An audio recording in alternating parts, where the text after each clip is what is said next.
Hello and welcome to episode 447 of the Crate and Crowbar Gaming Podcast, being recorded on the 27th of May, 2025. I'm Marsh Davis, and tonight I'm joined by an unstoppable killing machine, barely tethered to his own humanity, prepared to rip and tear through gaming discourse, yanking out its still pumping heart and popping it in his big, masculine hands. I talk, of course, of none other than Jamie Britton. Welcome, Jamie. Hello!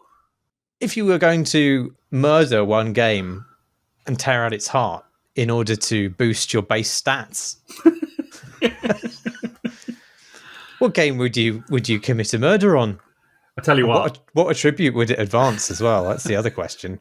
I tell you what, there is because this is pertinent to the thing I'm probably going to talk about today, which is, like, we have a tablet for the child. It's half term at the moment. Parents will know it's half term at the moment, which can be a trying time where you try and fill your days with wholesome activities and then immediately abandon that and fill your day with non-wholesome activities, which, you know, keep them occupied while you can tidy the house in a constant never-ending cycle and work out when you can start drinking in the day. But we have these, you can get the Amazon Fire tablets, right, which are like really like one of those things which are scarily cheap. They're like £50, and you can turn on, like, they work pretty well. I mean, the one we've got has been like chucked around and thrown off things many, many times. But you can put on a mode which is like Amazon Kids mode, which is might as well be called like just don't worry about it mode. And you just set them up with it, and they can download games and watch content to their heart's content, you know.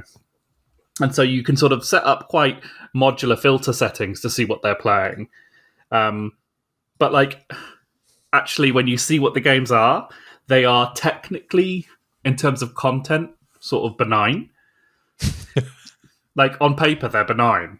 But actually, in practice, they're horrifying. Because they're all kind of like, run a cake shop for pandas. You know, run a makeup salon for cats. You know... Diabolical. They're diabolical in practice because they have these horrible bargain bin loops to them, where your kid does a thing, you know, you shave the cat, you put some new hair on it or whatever. It's all kind of creepy and faintly unholy. And they just play that for hours, you know, and you kind of you look at your kids' time, you're like, okay, they played cat hair salon for 6 hours. Clearly that's done some damage. That's done some irreparable damage to your child. We won't know for a good 50 years until the data's back. Absolutely not. But yeah, any of those games, I would be happy to tear the heart of them out and increase my stat for. I mean, my first instinct was guilt, which I can use as a sort of buff on speech tests, maybe against my own conscience. I like that guilt is a base stat on the same parity with health. Absolutely, yeah. Good. Like it's in Dark Souls, you're leveling strength, dex, and guilt. Right. Beautiful. I think I'd go for Frog Detective, not because I dislike the game. I just want a really long tongue I can, you know, whip out and attach to things. Good. I'm glad that's what you want to do with it. I was worried what you're going to say. You're going to do with your horrible frog tongue. Should we talk about some games that we've been playing? Sure. Why not? How about Doom: The Dark Ages? Yes. It's all right, isn't it? It's fine. Yeah, it's okay. Right. On to the next. I mean, I do feel on this podcast we do try and talk about games generally that we like, because God knows it's, you know, hard out there, and, you know, I try. I often fail though, Jamie. Well, I think listeners will understand that that's true.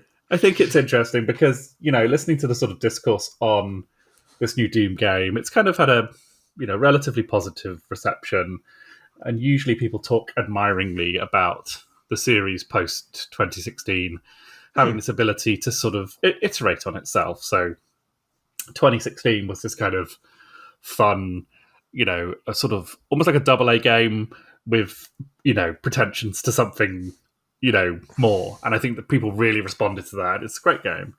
It's one of those great games where if you start it, you'll finish it. You know, you can't sort of stop playing that one. It's got such a forward momentum to it, and it was such a lovely surprise. And then Doom Eternal, which I think is also really, really brilliant.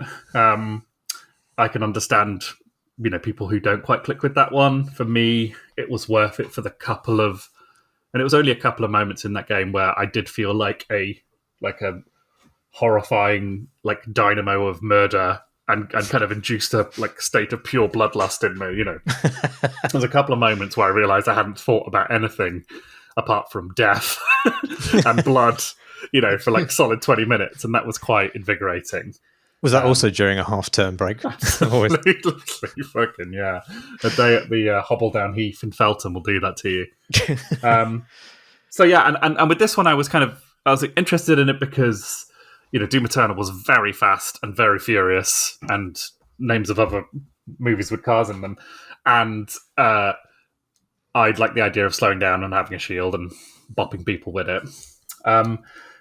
But I think the game, it feels like a lot's gone into it, but it still feels a little bit undercooked to me. That was kind of my main takeaway from what I've played. It's a solid enough experience, but I actually think it ends up being a little bit of a thin experience. I don't know how you found it, Marsh. Well, I don't know. I was a bit trepidatious about this. I don't feel I can kind of authoritatively opine about the new Doom series, because it's sort of branched away from being a thing I understand well enough to kind of talk about. I really admire what the team have done in reinventing it as this sort of high skill ceiling combat sandbox. And I don't really care that it's, whether or not it is a loyal expression of the original Doom, or I just think it's, very evidently extremely well executed on, or, the ways that it's traversal and target choices and weapon choices all interlock in interesting ways and create little novel challenges as you're kind of accessing some sort of reptilian flow state. But in a way, I feel like they're making sequels to Geometry Wars rather than Doom, and that's absolutely fine. Yeah. But also, I just don't really want to play it. It's not a reflection on that game. It's just, it's not what my gaming preferences are right now, for whatever reason. No, it's interesting, isn't it? Because they're kind of tugging at one of the strings of Doom, which was, inducing a state of bloodlust. I mean, I still play, Doom 1 and 2 quite frequently, just because the more recent versions that they've done, like the remastered ones that they've put out, are very easy to load up on Steam Deck and just blast away for a few minutes. And they've put all of the subsequent expansions and fan mods and all that sort of stuff on there. That's really easy to, including the stuff John Romero's made recently and things like that. But it is weird because that iteration of Doom, the original one, was this kind of mixture of bloodlust, but also frustrating puzzle solving, and kind Right. of wandering around, which is a necessary friction for you to kind of explore these spaces. And this game, they've more or less done away with that. Not quite. There's still a little bit of pathfinding and key finding, at least in 2016, although it's kind of pretty obvious where you need to go at every single point. But I don't know. It's it does feel like an iteration away from. I don't know. It'd be interesting to see what the series would do with a reset. What they could lean into instead. I mean, they've done full horror before with Doom 3, and I played that relatively recently. But yeah, it's kind of turned into this whole thing now, and it's very confident in its own kind of world. And again, that's something I respect, that they've kind of built this whole mythology. But as many people have said, I think in Doom 2016, the protagonist being impatient with the kind of weight of some of the way that games like to tell stories and things like that was really fun. They've mostly done away with that, or found kind of other ways to be ironic. And actually, I do miss that side of it, actually, just a little bit. Yeah. I actually think that some of that world building is just completely at odds with the nature of the game that they've made.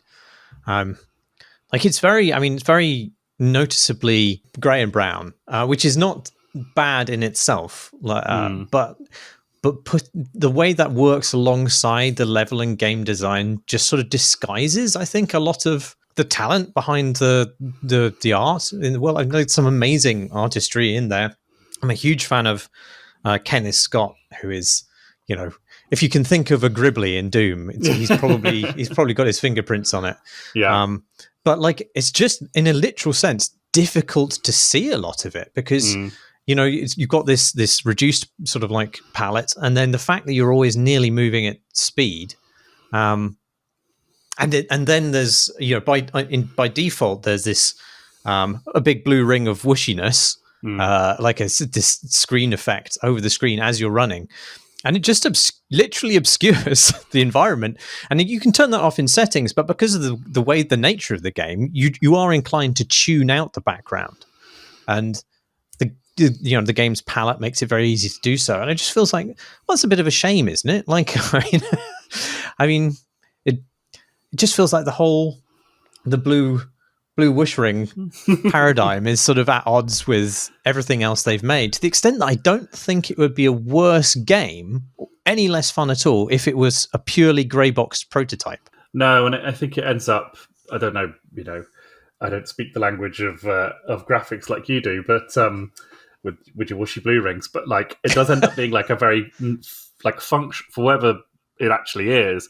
It's a functionally narrow field of view because of what you're focusing on in the battles. So it's like you end up not looking at stuff, but you end up, because you're, basically playing a bullet hell game quite a lot of the time. You're basically playing Ikaruga from a first person perspective. That you do end up with a kind of strange myopia there, where you're just sort of,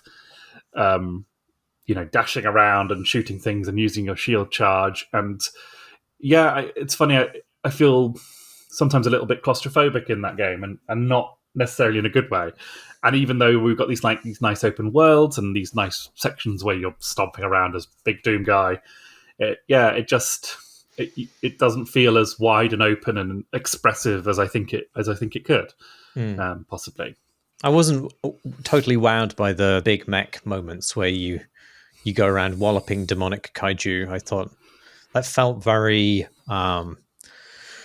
very staid and on rails in a way which is very reminiscent of like the big moments of gaming circa 2012, maybe. Yeah, it's slightly like Bulletstorm's a great game, but like that was a while ago. Yeah. And actually, I would say Bulletstorm has more of a sense of a kind of continuous adventure, through a world, whereas this, when you get into the big mech and start doing something, it's like it's very hard to like have a feeling of how one area leads on to another and kind of how the story is told. Even the kind of story of you in this crazy incomprehensible world, it kind of loses track of that a little bit, I think. Even Doom Eternal, where it had that, your Fortress of Doom to return to, which was great because it gave you a little place to call your own and look at all your bobbleheads. But also, it just meant you had a continuity of like, all right, I'm being beamed up to this location now, and all that kind of thing. And I just think this game loses that a little bit. It's hard to know what the first person shooter, I think, is in a little bit of a transitory stage at the moment, because there's obviously the kind of big behemoth franchises which kind of run everything, and then you hear about things being cancelled left, right, and centre. These sort of rumours of Titanfall 3 and all that sort of stuff kind of going down the pan. And it's interesting because there is a lot of time and effort is put into a relatively small amount of space, with the Call of Duties and the kind of boomer shooter indie games are much more kind of where it lives. But I think a lot of people do feel quite a lot of kind of nostalgia to the kind of Titanfall 2s of this world. And I think it's kind of looked to Doom to really carry the torch of that. And I think that's a shame, actually, because there is a whole... I mean, and like with machine games kind of moving out of doing that kind of thing as well, and doing sort of what they've done, which is a really interesting iteration in a different direction. But yeah, I think I sense that there will be a bit more of a. At some point, there just has to be, because of the way the industry works, in kind of waves and cycles, that we'll start seeing a bit more interesting work done in this space. I hope so, anyway. Yeah, but it's all right. It's fine. Yeah, there is nothing wrong with it. I have to say, credit where credit's due. This kind of feeds into the next game we're going to talk about. Microsoft Game Pass is good value for money at the moment. Like, they are consistently bringing out new games on that, which are really good, like value for money. A solid release every couple of weeks or so. With Claire Obscure and one of the games we're going to talk about, and Monster Train 2, which I've played a little bit of, and Doom, but just kind of the Oblivion remaster.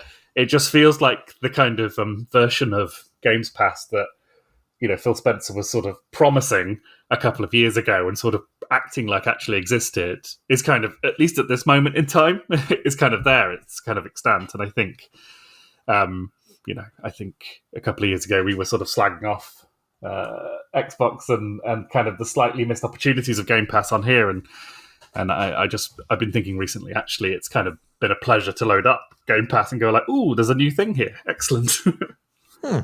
What are we going to talk about next, Jamie? A game I haven't played. Oh, okay, that's the game. Okay, that's the Game Pass game, South of Midnight. South of Midnight. It's good. I enjoyed it. Great. Well, I enjoyed it much more as a narrative experience than I did as a game. It's but it's testament to how much I enjoyed the narrative side of it that I actually pushed through and played the whole thing, even though I thought actually playing it was sometimes quite a chore. But it's like a Southern Gothic adventure, which is just very underrepresented in gaming generally, and you play this young track athlete called Hazel, who is attempting to locate and rescue her mother, who has been separated from her by a catastrophic flood in one of the southern states of America. And she finds herself swept away, see what I did there, into a world of folklore and magic, which in the broad strokes of it isn't that wildly striking. But what is just really arresting about it is the language of it, which is just, it's just so confidently and like evocatively rooted in a particular place and culture. And the voice acting is superb. There's a giant fish in the game who appears to be made out of quilts, which is he has like one of my favorite vocal performances in this game, and probably many others. But it's the writing of the dialogue just has this great ear for dialect and cadence and idiom, and I don't know. It was just really refreshing when so much of media in general is written for this sort of like median audience. It's just really nice to hear something which is uniquely placeable, and it invites you to that place. It's not at all alienating in the way that I imagine execs fear it is. It's intriguing. It's enticing. Is the frog? Did you say it's a frog that's got a fish? A fish. Is that the fish that's called Rue? Is that right? No, I can't remember what the fish is called. I think Rue is somebody else in the game. Yes, I'm just looking at the cast on IMDb, and Rue, whoever that is voiced by Ahmed Best, who I believe is Jar Jar Binks. No way. Yeah, I think that's right. Yeah, he's not putting in quite the same performance in this. No, okay, you'll be pleased to know. less racially troublesome, maybe. Well, I mean, it's a very racially pertinent game. There's, for one thing, it has a black protagonist, which is rare in itself. But it's also it's directly speaking to the black experience in the South without any kind of apology or caveat, which obviously neither of those are necessary. But that makes it, I think, probably unique outside of indie games. I can't think of another game of this size and prominence which has addressed the black experience in the South quite as directly. And while it isn't like It's not about slavery. It does address it and its legacy in quite a deep way. And it circles around racism in this really interesting way, because it doesn't. A lot of it is about what is unsaid, but it doesn't feel dishonest in kind of avoiding that stuff. There is like a richness to what is unsaid, which is deeply poisonous. Yes, absolutely, but very interesting. Like Hazel has this rich white grandmother, and their exchanges are just full of this, like, just layers and layers of condescension and resentment and classism and racism, but also like this is interweaved with like a very personal family drama as well, and that makes it feel very authentically complex in a way which it would be very easy to come at these topics in a facile way or in a didactic way, and it never feels like that. It just feels like all of these things are part of the richness of this world, which they are. And even though that Hazel's grandmother is this absolute piece of work, she has a real depth to her as well. And there's this, a bitterness to her life informed by loss and all these other things that have made her the way she is. And all of that is set into this magic realist fable, in which Hazel encounters magical creatures that have become the way they are as a result of some unaddressed wrong in history, like some tragedy that has lingered unresolved and festered, and as a result of it, it's sort of torn reality in some way. And so Hazel sets about sewing reality back together, partly magically, but also partly just by like unpicking and understanding these stories in a really empathetic way. And all of that's tied into a larger Cajun mythology of like malevolent spirits that feed on nightmares and emotions, and it's just really rich stuff, and it's all the richer for the fact that it's, to me personally, very unfamiliar. It sounds fascinating, and it's so the whole kind of Southern Gothic aesthetic. It's so easy for it to be tedious. I know I share with you a kind of a slight disdain for the lazy version of this. The kind of the Netflix version of this, and it's nice to hear that they've gone into it with like clearly a story to tell and confidence about it, and that ability is always a good sign of something when you can see something suffused with the political backdrop of the time without feeling like they have to just talk exclusively about that. It's how you tell these stories with a sense of realism and a sense of character and uniqueness, and not just turn it into Netflix slop. Yeah, it definitely doesn't feel at all sloppy. It doesn't feel tokenistic in any way. It just feels deeply truthful in a way which it feels like somebody really wanted to write this, which is kind of rare in games. Like you can see often writers are coloring in the shapes that has been left for them by game designers and execs, and sometimes they do better jobs, sometimes they do worse jobs, but often the shape of the thing that they're writing has been predetermined by other people. But it feels like the writers in this had a real stake in the world, and that's evident. I think there's a kind of sense of enthusiasm to it, which is nice. Do you do some fighting and jumping in this game? Yeah, yes, regrettably. Yeah. Unfortunately, all of this is like all that storytelling, which is superb, is paired with a slightly creaking platformer, which wouldn't feel amiss in its verbs from like the era of the first Uncharted, maybe, or there's just, it's not awful. I know the affordances for like moving through that environment gradually expand as you get through the game, and it does become kind of more freeing. But it's a very restricted environment that you're moving through, and it just feels a little old hat. And the combat in the game, in a weird way, it feels comparable to Doom. not in terms of the ripping and tearing. I think. Well, there is a little bit of ripping and tearing, but it's more that you feel in Doom that you're often walking from one enclosed combat arena to another, Yeah, well, I mean, that's just what the world's like. I mean, I don't know if you've ever walked around outside Marsh, but you walk. I try not to. I come into my house and it's a big round room with pillars. Right. Yeah. Well, even in Doom, it's more freeform than here, where it is like explicitly and mechanically, like each combat is enclosed in a little bubble, like a literal bubble. And I can guess why they've done that. That there's probably good budget and scope reasons for not having to worry about how AI pathfinds around a larger environment or collides with it. But it just ends up being impossible not for that to feel enormously repetitive and almost completely divorced from the rest of the other game's content and themes. It's just you're doing all this interesting stuff, and it's like, oh god, I got to go into another fight bubble, and it's really wearisome. And the boss battles, which differentiate from that, are also just not terribly enjoyable. But it looks fucking amazing. Like it's got this stop motion effect, and the characters sort of look like they might have been sculpted in something other than a digital environment. That's the feel that they're going for.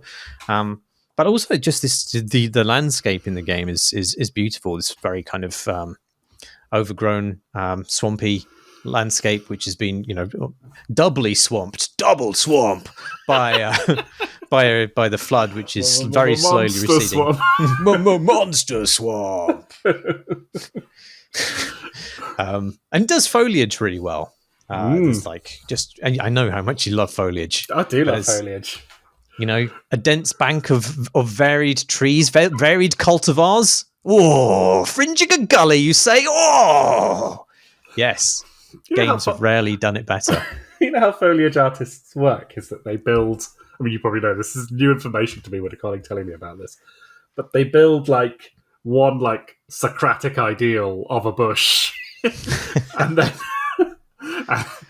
they have that bush, and then they like place it into the world, and then they kind of randomize or systemize the ability to sort of detract from that bush.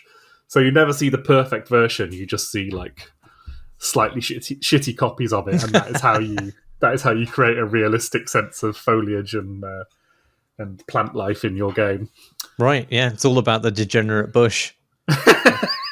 It's the best Snoop Dogg album, that one. Snoop Dogg's Degenerate Bush. Yeah.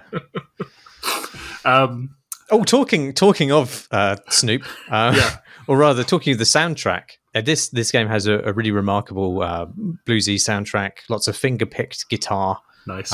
It's really shockingly good.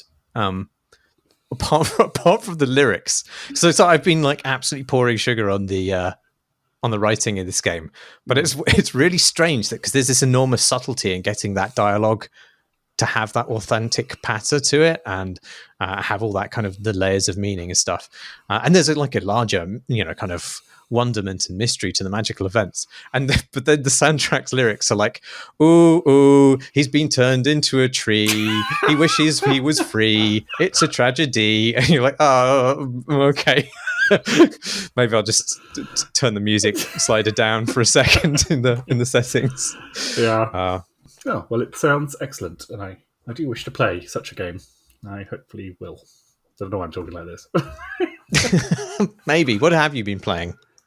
So, perhaps with a child? Yes. So it is half term, as I mentioned, and aside from the massive set of wholesome activities I've been doing with my children, I've been trying to get them to play video games because being a parent is often quite boring, and video games keep me stimulated. And it's funny because, as earlier discussions, it's like the games that kids will naturally gravitate towards are often the ones with the kind of path of least resistance, which is why those cursed Amazon tablet games are so, kind of easy to play, and where they'll go to, because actually games are quite difficult usually.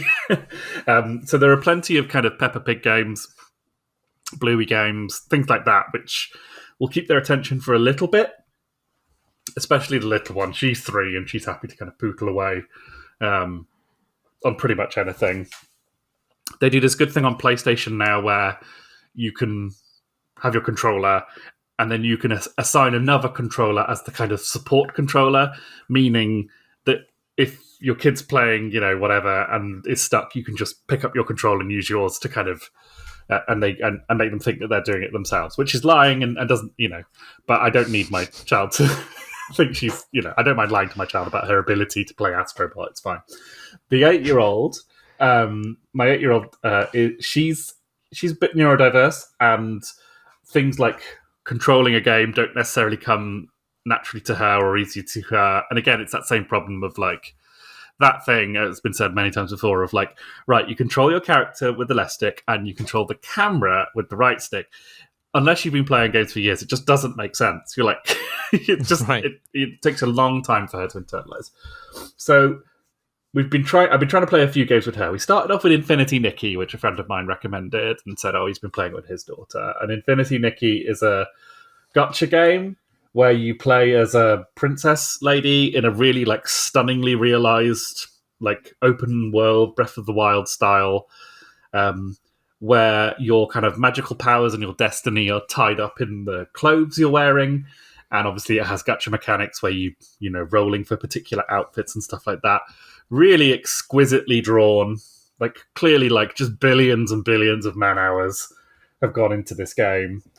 We played it for a little while before I had a kind of moment of like, what the fuck am I exposing my daughter to here? This is like so bad and wrong. Like, I'm literally, you've got this kind of, incredibly attractive, but in a very specifically conventional way, protagonist who you're encouraged to kind of dress up, and her powers are basically related by how snappily she dresses. And I just thought, actually, no, there is nothing about this that I can possibly tolerate infecting her mind with. So we moved on to It Takes Two, the kind of two-player kind of co-op game, which is like right at the top of her ability, really. It took a little bit of... So if you don't know, It Takes Two is a game where you play as a about to divorced mother and father who are transformed into kind of what even are they transformed into? Little like ragdoll figures who are miniaturized, and they have to kind of work together to get out of their basement. And the whole thing is a metaphor for divorce or whatever. It's a lovely game to play. My daughter liked it because the kind of... Did it not raise any worrying questions for her parents' relationship as she's playing it? I mean, if she has those worries, I don't think it's the video game that's going to raise... We're quite capable of doing that ourselves. It's the fist fights, is it? They gave it away. We're Victorian. But yeah, with that game, so you have to work together, and the screen is split, and you're often, the game is about collaboration, so you have to do it. She does her best with it. Often things take quite a lot of coordination. You have to do a thing where one person will, pull a lever in the right space, and then allow another character to kind of be fired off somewhere and then do another thing. And it's quite clever how it sequences those things. So you'll do something that's quite simple, and it'll swap between the characters in terms of what they have to do. Playing through the first sort of area of that up to the first boss, which is a really angry vacuum cleaner, I have to say was a really, really wonderful bonding experience between us, because we were basically just shouting at each other throughout, but in a kind of good-natured way. And there was quite a lot of challenge there. There was no way to obviate that challenge. You had to do it. And fighting that final boss, like, the game has no fail states until you get to the boss fights. Like, if you fall down a ledge, it'll just start you back up again.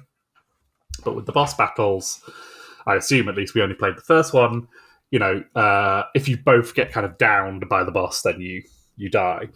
And we fought that fucking thing for... it was probably only 25 minutes, but it felt like a very long time. Maybe it was more. Maybe it was an hour. And it was right at the absolute extent of our abilities to work together. And actually beating that boss and kind of getting past that moment, we were probably done with the game from then on. But it was really nice to a really nice bonding experience. I hadn't yet played any kind of game with a narrative with her.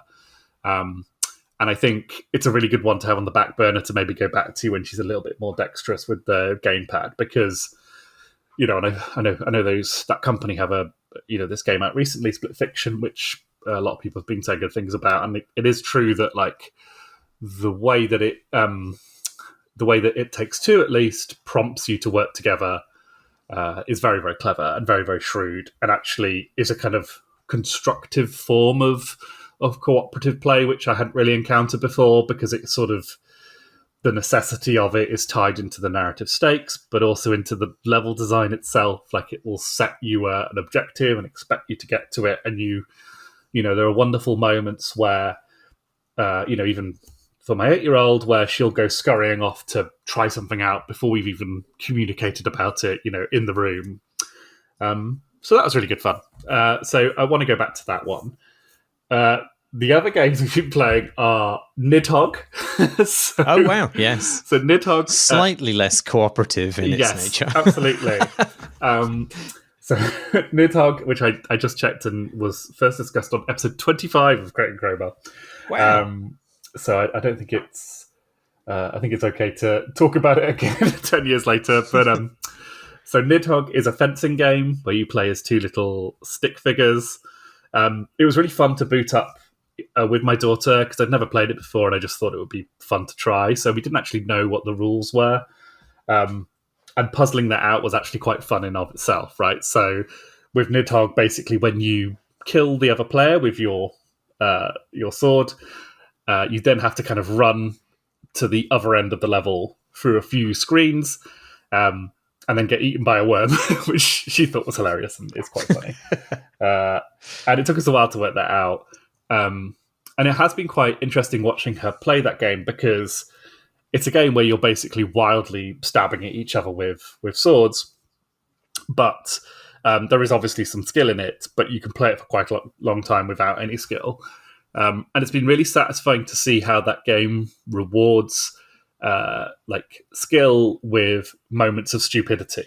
And it's just a really interesting transaction that goes on. So watching her work out that you can throw your sword, was really fun, because she was doing that constantly. And then, of course, I worked out how to block it. And then watching her work out how she could throw the sword and then run towards me, roll under me and then punch me in the back of the head, all that sort of stuff. And she doesn't mind losing to me, which means I can still have fun, trying to beat her, because it's so stupid, and you get eaten by a worm at the end anyway. And it's got gore as well, but it's all just the colour that your character is, which kind of ends up soaking the level. So it's just all very pleasantly slapstick. She loves the music as well, because the music's got all this kind of bizarre, sort of mad, sort of echoey, distorted sound to it, which is just really unusual and strange. So that was a hit, and she's asked to play that a whole bunch of times. So yeah, Nidhogg, weirdly good game for kids. There's something very funny about it, just generally. Even the way the characters run is just hilarious, and these sprints you make to get to the ends of levels. Really hilarious. So that's been fun playing that with her.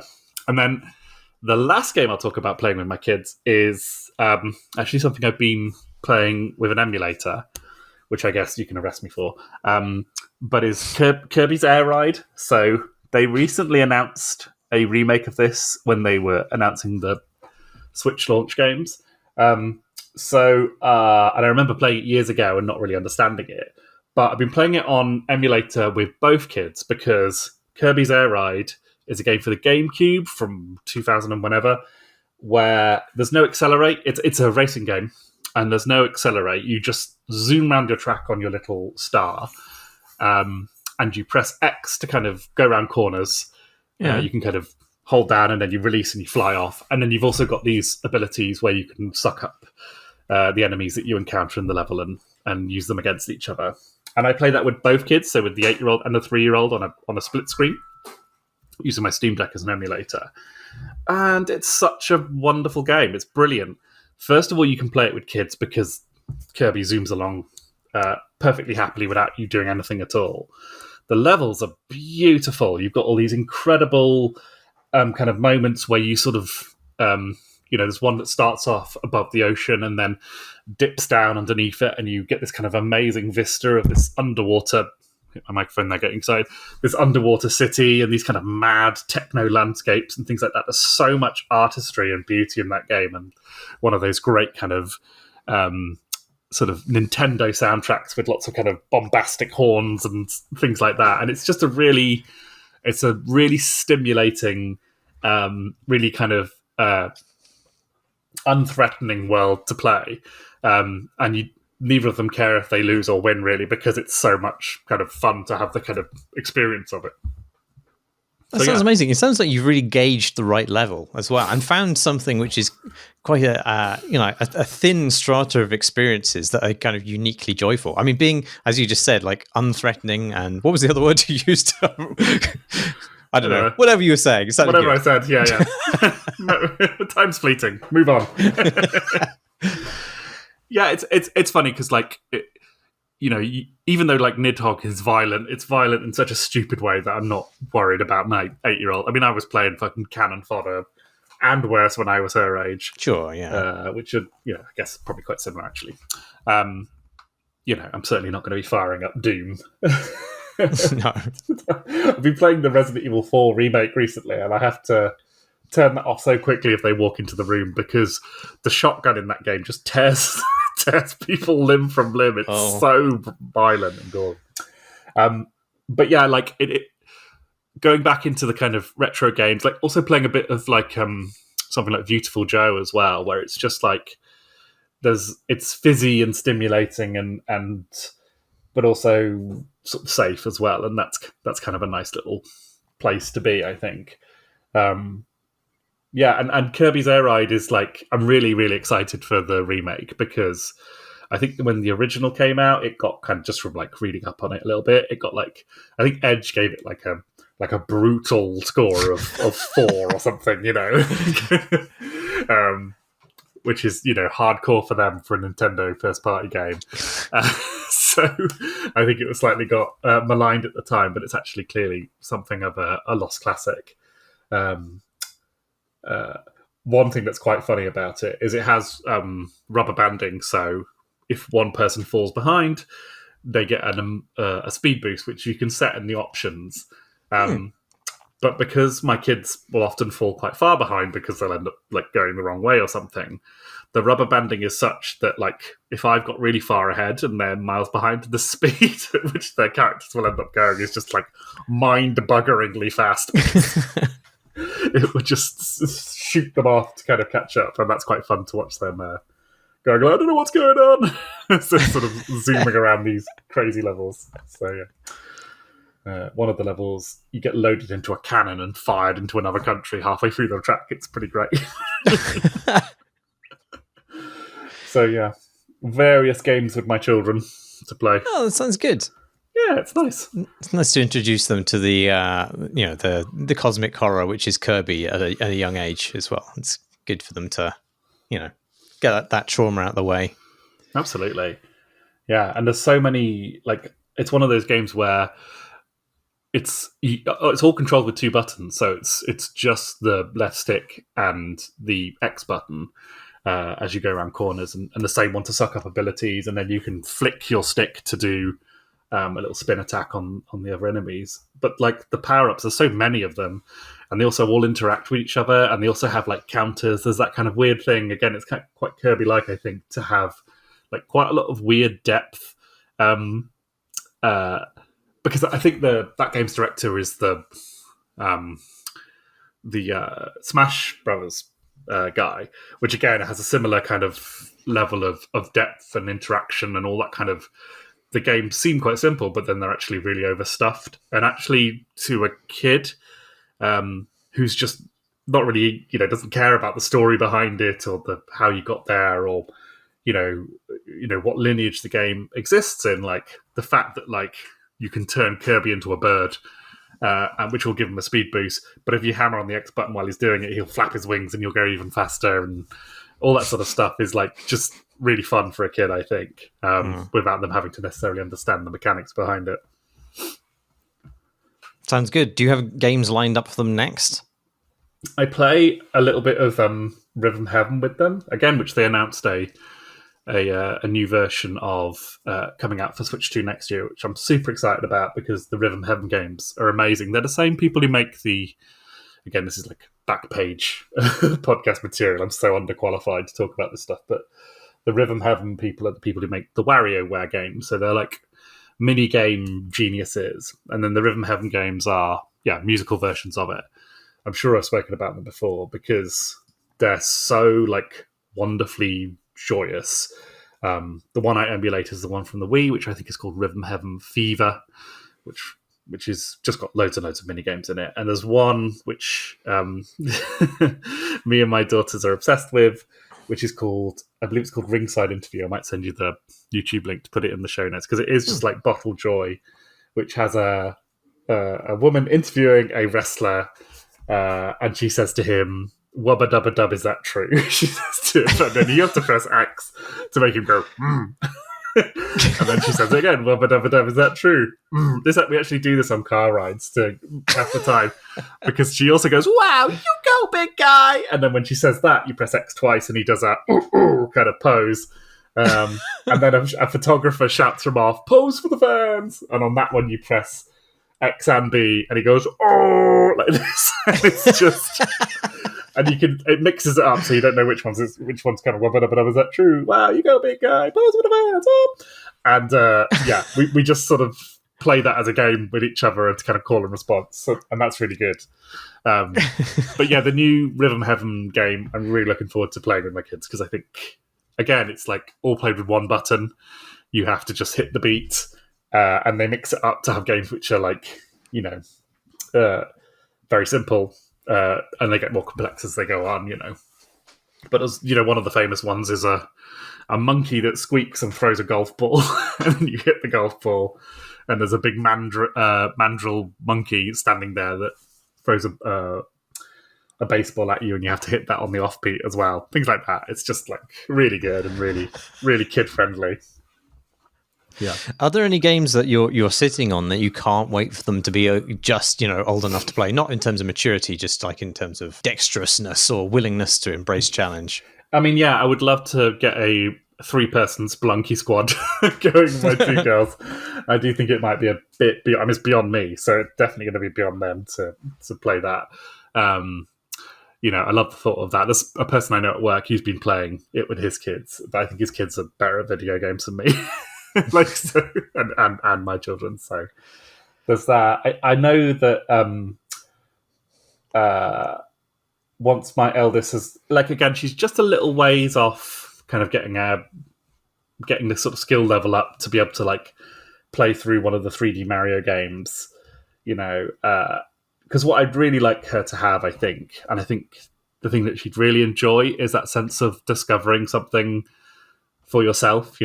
Rather than having dad there going like, "Oh, now look behind the waterfall," now pet the dog, whatever. Like, I think games are so good at hiding secrets and delightful things in them that I would love for her to have, those kind of experiences rather than like, clip this badger's toenails on the tablet game. Right. Which I've seen her do. And then PT, once she reaches her 9th, I'm going to sit in a room and I'm going to say, "Right, you're going to have to finish PT. You're not leaving this room until it's done." And then I'll be arrested. Yeah. Do you want to answer some questions? Or a question from questions? Let's answer a question from questions. Noel writes, "Inspired by Tom and Jamie's discussion of adventure games, I was curious what, if any, favourite parser games the podcast hosts have.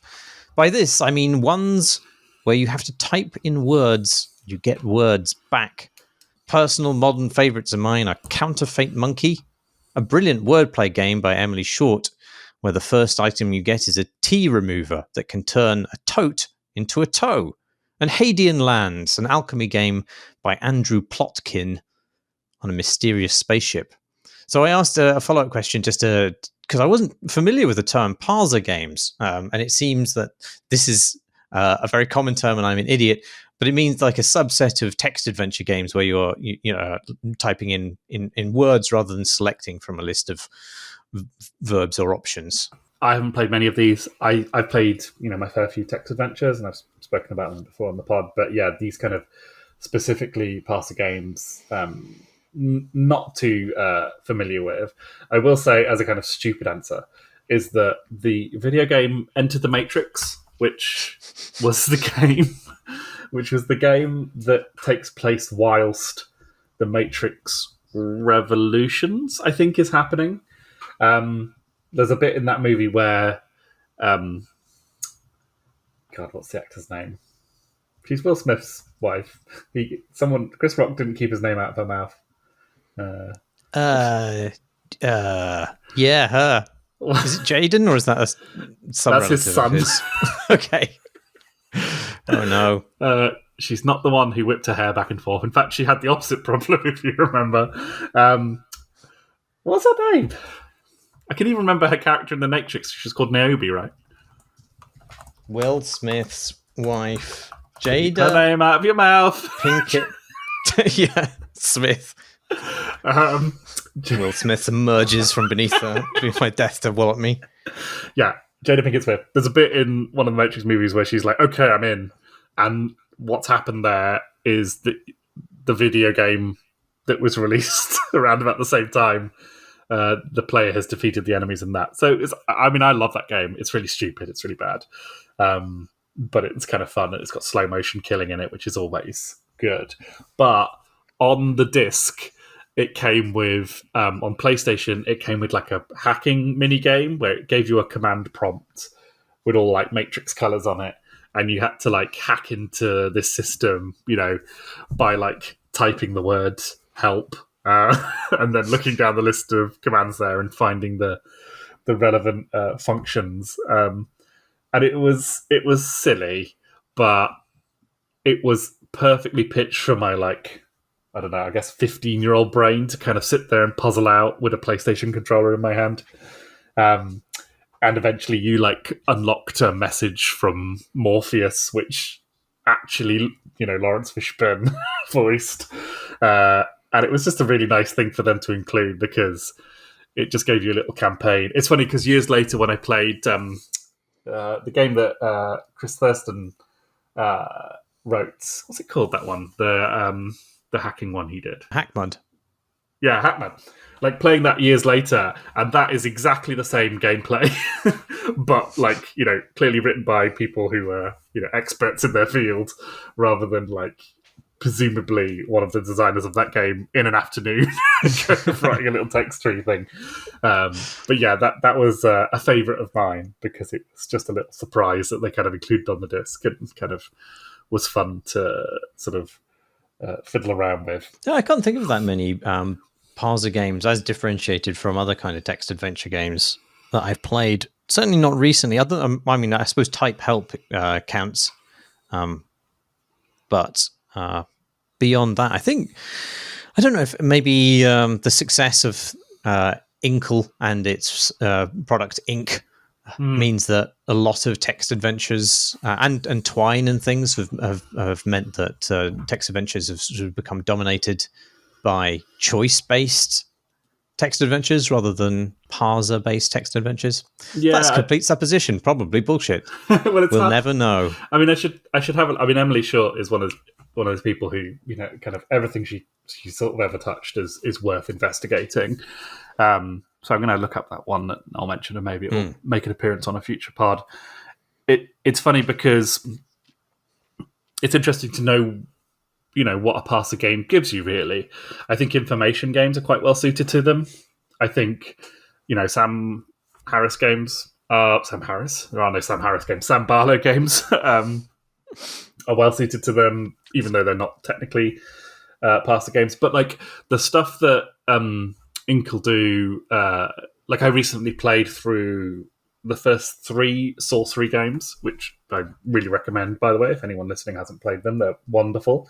And even though they're not parser games, they basically functionally exist as them. The amount of choice you're given in those games is really kind of exceptional, and the amount of command you have over your story and your character and your place in this world, it reminds me of the feeling of a kind of a text adventure, but done with a supreme amount of confidence and authorial voice behind it and things like that. So it's kind of, I do feel like that provides something that perhaps that genre would have done in the past, maybe. Yeah. That sense of response, like it's like a level of narrative cradling of the player that ChatGPT couldn't get close to because it's catered and it's based on original thoughts rather than stolen from them, I guess. Is that the end of the podcast, Jamie? Is that all we can manage? Is that all we can tolerate? Yeah, it is. Excellent. Well, if you'd like to send us a question, you can do so at questions@CrateandCrowbar. You can join our Discord community, the link for which is on our website, crateandcrowbar.com. They're lovely. There's a sub-Discord channel, I don't know what it's called, for questions. You can put questions in there. You can also watch these podcasts as videos on YouTube, where you can find other nonsense by us. The address for that is youtube.com/crateandcrowbar. And you can also back us on Patreon. The address for which is patreon.com/crateandcrowbar. That's it. I've been Marsh Davis. And I've been Jamie Britton. Farewell. Bye. Wubba dubba dub, is that true? Wubba dubba dub, is that true? Wow, you go, big guy. Pose for the fans.